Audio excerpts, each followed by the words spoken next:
If you're new in town or just new to this whole podcast thing, you're tuning in to Law by Night, the podcast that discusses all things vampiric with no fear of breaching the Masquerade. In this episode, we continue to unravel the mysteries behind the origins, motives, and cultures of the 13 vampiric clans in the world of darkness. This episode will focus on the Rebellious Promeathens, Clan Brujah.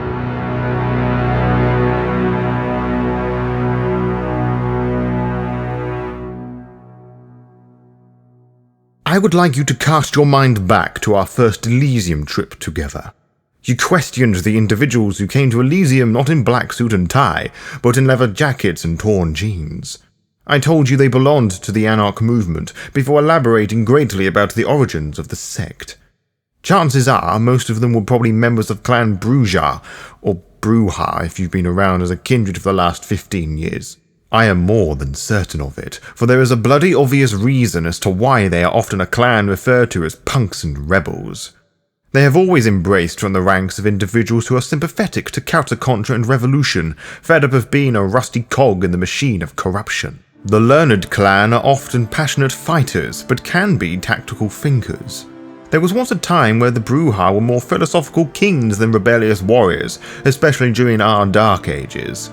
But to understand that, we must talk about the Brujah Antediluvian and her childer, Troile. There is not a lot of information regarding the Antediluvian. We know that she was embraced within the walls of the first city by either Irad or Enoch. Some refer to her as Elise, other as Troile, who I have already mentioned was Brujah's childer. Many scholars confuse the two for the same Cainite, which is interesting for it is both wrong and correct. You see, Troile and Brujah are not the same Cainite, but they are both the progenitors of Clan Brujah. Brujah had the reputation of being cold and passionless, a complete contrast to how I described the Brujah a few moments ago. She had no interest in human needs and the squabbles of the kind that she fed upon. She was a callous and fiercely logical kindred, siring a clan of equally dispassionate childer. Eventually she would embrace a man called Troile. In comparison to his sire, he was hot-headed, filled with a fierce passion. It may seem odd to you that Brujah would embrace someone who was a total opposite of herself, but you know what they say, opposites attract. Yes, the Antediluvian succumbed to the pettiest of all mortal emotions, love. She wanted to taste his emotion, which I mean rather literally, not as some dirty innuendo. And whilst their relationship was remarkably passionate, I have no doubt, their love story would end in tears, for Troile the rebel would diabolise his sire sometime after the fall of the second city. No one is certain as to why this happened. A result of a bitter argument, perhaps? Some would say that the hatred between the Ventrue and Brujah dated back to this one moment, whilst others state that Brujah is actually still alive, escaping Troile with her unique discipline, Temporis, a frightening gift that allows the user to manipulate and warp time around them. Some say that celerity is a bastardization of Temporis, but as the Book of Nod recounts celerity in great fashion, perhaps Temporis is a bastardization of celerity. It is a discipline that the Brujah no longer possess, Temporis I mean, not celerity, but the bloodline, the true Brujah use, but we will talk about them in another time. But let us presume that the Antediluvian was eaten by Troile, and gone with the large chunk of emotionless Brujah that monitored the world from the shadows, and born with a clan of rebels and thinkers, a clan who fought to change the status quo of their society. And thus, the Promeathens were born as we know them today, be it in a raw, unrefined state, many of which are still a great thinker. The earliest of Brujah would play large roles in the conquering and development of Mesopotamia in Athens, but more so in Carthage, the jewel of the Phoenician Empire. We have discussed Carthage before, but I wish to remind you of the brutal reality of it, in case you have forgotten.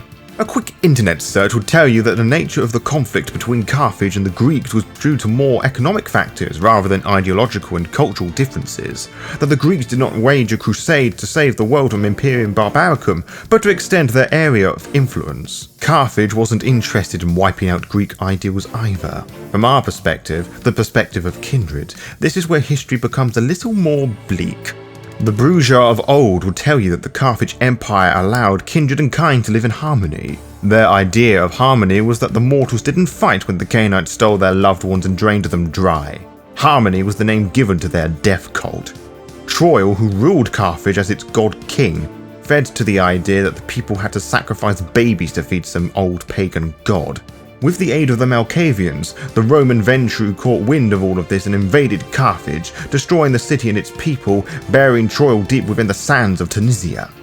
The rage the Brujah are so known for was caused by this ancient Ventru, and the rage of the Troile screaming through the sands of the souls of his descendants. Many Brujah don't know or won't discuss this great council and their proud history, how they potentially mingled and encouraged the blasphemous behaviours of the demon-worshipping Bali and bled children bronze upon fountains.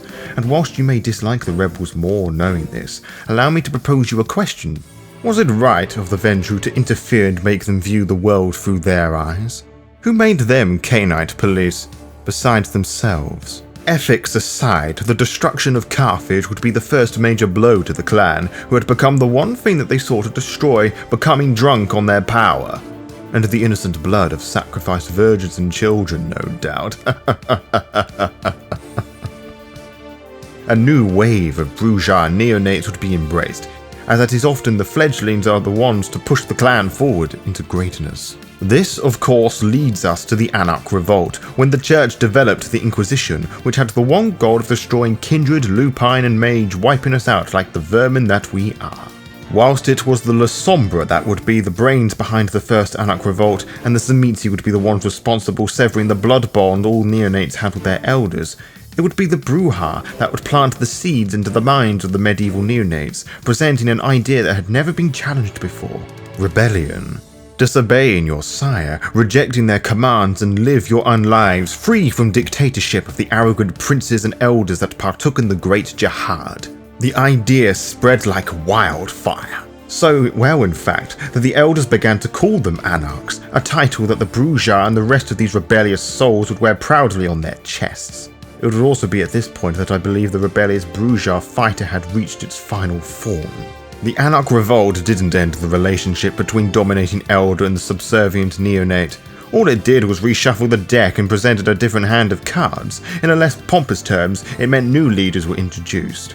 Through the Convention of Thorns, the Camarilla was born, offering the invitation to all kindred to join their organization, providing they had no black stains in their aura. And I don't mean that in a poetic sense. We all have an aura, something that those with auspex are able to see. Depending on its colour, it defines something about us. Should your aura have black marks stained across it, it means you have recently performed diablerie. This meant that Tzimisce and La Sombra were never accepted. And even if they didn't diablerize, their clans are far too prideful to allow themselves to become slaves again, which resulted in the birth of the Sabbat. The Brujah that would join the Sabbat, the Brujah antitribu, are perhaps the ultimate degeneration of the Brujah. Violent to the extreme, they often constitute the bulk of the Sabbat's cannon fodder and frontline fighters, whether in battle or debate. Despite their inhumane ideologies, they practice presence along with their other disciplines, potence and celerity, just like the rest of the Camarilla and Anarch Brujah. With creative thinking, presence can be used to scare someone shitless. As for those who wish to remain as an Anarch, would be guaranteed the same rights and privileges as any other member of the Ivory Tower. They could keep their havens provided they returned the assets that had been taken from their sires or any other elder. Like the Camarilla they served, they were able to enforce and preserve the Masquerade. Most of us in the Camarilla have been remarkably tolerant of the Anarchs and the Brujah who ruled this subsect. The Anarch movement for the longest time only consisted of neonates, perhaps old ancillary here and there. After all, what could a small portion of licks do to severely damage the Ivory Tower? Not much. They have been far more of a nuisance than a viable threat to our society. That is, until most of the Brujah left the Camarilla for the Anarch movement after Hardestat and Jan Peterson was killed by Brujah rebels led by Theo Bell during the Convention of Prague in 2012. Theo Bell's betrayal was a huge shock to most of us present. He had been the Camarilla's lapdog ever since his embrace some 200 years ago, and was heavily feared by most in all three sects. I guess he just got fed up at bowing before the Blue Bloods. But I digress. The Brujah would continue to nudge the kind towards revolution where they went. Notice I use the term nudge and not initiate. This is how presence works after all. Once they riled up the pack, they fanned the flames and spread chaotic revolution. They were the leading forces behind the French and American revolutions, in addition to fighting back the Nazis in Soviet Russia, fighting for the right for people to be free. You would also find Brujah on the least popular sides of the revolution as well. They are not all heroic, you know. There is also the most recent of their revolutions, the formation of the Anarch Free States in LA and America during the 20th century, which we discussed a while ago. I suggest revisiting the notes you made on the Anarch movement if you can't remember them. And as life drags us into the 21st century, what is it like to be a Brujah during these modern nights? First and foremost, they are a clan with next to no organisation. The rabble are infamous for ignoring the tradition of progeny, and consequently embrace whomever they feel like whenever they feel like. They are most likely the source of most caitiff because they are presumed to neglect the training of the childer. It wouldn't surprise me if something similar happened to you, fledgling. But there is some structure within the clan, mind you, but not much. There's more shit at the base of my shoe than there is organisation within Clan Brujah. The terms iconoclast, idealist, and individualist are all used to define the three types of Brujah you will find. The iconoclasts are the most uninformed of Brujah, usually the young and inexperienced. They fulfill the clan's stereotypical image as mad, bad, and dangerous to know punks and troublemakers. That being said, they very much respect the Masquerade and most of the traditions, so they are not as free as they would have you believe. Idealists are the intellectuals of the clan. They are usually elder or ancillary, and the elders are idealists simply because their ye old habits of yesteryear have not changed since their embrace. Naturally, some rebels fill the gap between the two and follow their own agenda. These are individualists, and such mindsets are as much as a merit as it is a flaw. Iconoclasts can always find someone to start a mob, whilst idealists can appease those with a decent debate, whereas those who think on their own are very much on their own. But of course, the Brujah are never really on their own for very long. I had the misfortune of attending one of their gatherings and it was just fraught with tension. After all, they can frenzy at the drop of a hat. Their gatherings are shaped by politics, filled with frantic cacophony of all breeds of Brujah. Unfortunately for me, it was not the only time I was forced to mingle with the rabble, but those stories are not relevant for this discussion. What I will share with you is their gatherings take on many different forms. The oldest form of such gathering is the rant, not just to Brujah but to society as a whole. Anyone can call for a rant, but there's no guarantee that anyone will listen, or show up for that matter, if the rest of the learned clan deem it worthy of a discussion. Then you have the rave, which is much older than the sort you're thinking of, by which I mean the 15th century old. That said, they are not that much different from the modern application of the phrase. They are dances, usually to the approval of the venturing toreadors of the Camarilla, if any business is discussed there. I wouldn't have thought that you would find many a rebel here. Raves are more social gatherings for Brujah who mingle with the kind, for they feel and remember what it's like to be human, unlike the toreadors who force it. Elder Brujah usually steer away from the modern night raves, as you could probably expect. The more politically charged and mental stimulating debates are more their cup of tea. Or blood. They present arguments for argument's sakes, to hone one's rhetorical skills and such. When words and philosophical ideas are not needed, then the Brujah attends a bash. For the most part, these are their fight clubs against each other, or mortals on some rare occasions. Whilst this seems a waste of time, which quite frankly it is, some neonates once told me that it helps them better control their need to frenzy, if only for a few more hours. And one of these neonates got himself into a bit of trouble one time. For what, I know not, and I do not care, but what I do know is that the locals had to attend a gauntlet to decide his punishment. Sometimes these are in the form of a rant, and some of these punishments are brutally inspiring. The accused may just be beaten up as they proceed their way into the gauntlet, being struck by tire irons, motorbike chains, or whatever the audience has to hand. Or they may transport the accused 50 miles away from the city, stark bollock naked, branding the kindred with semi-permanent offence slander as they make their way back home, making the walk of shame like no other. These are for minor crimes, may I add, so what do they do should the accused would perform diablerie, for example? May I introduce to you the Tantalus box? They drain the kindred, stuff them in a box, filling them with hot wax or similar until they frenzy, before filling them up with concrete and dumping them in the sea, leaving the poor bastard in a state of never-ending frenzy or rage and endless hunger. I won't lie, but I was very impressed by that, so much I adopted on more than one occasion after some unsuccessful business transactions, shall we say. I'm sure you understand by now the two things that make up the Brujah facade: their sense of individuality and their rage.